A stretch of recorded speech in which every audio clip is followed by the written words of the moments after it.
गोटे विषय सबुबले मन रखु ये विषय लिखा जाइए प्रथम पितर 3 पर्व 15-16 प्रथम पितर 3 पर्व 15-16 लिखा जाए जे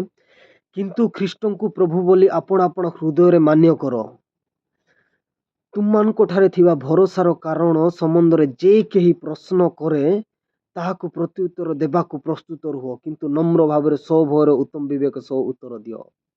जे कहीं भी जदि आपण विश्वास संबंध में आपण भरोसार कारण संबंध में जे कि कौन सी प्रश्न उठाइब से ही प्रश्न रो उत्तर देबाकु प्रत्येक समय प्रत्येक मुहूर्त रेडी रुहंतु आउ नम्र भाव स्वभय सहकार उत्तर दिंतु कारण जेपरी तुम मान निंदक माने जो विषय तुम मान ख्रीष्टीय आचरण दोषारोप करती से लज्जित हेबे।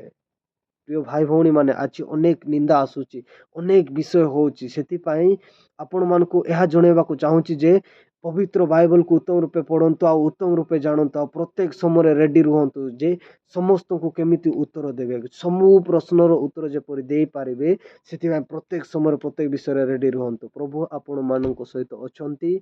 आ प्रभु को वाक्य जे पर्यंत अछि जगतर कौन से विषय राज्य को अटकई पारिबो नै प्रभु को राज्य एमिति बढ़ी चली प्रिय भाई भौणी माने धैर्य धरंतु आ वाक्य पढ़ंतु तेबे सबु विषय उत्तर पवित्र आत्मा द्वारा आपण मन जीवन में चालित हेबो। आपण जदि प्रभु को अपेक्षा करेंगे प्रभु आसिकी कहे ना कारण से सबु विषय कहीकि जाइछंती एबे आपण को सब बेले जागिकी रहिबाकु पड़िबो।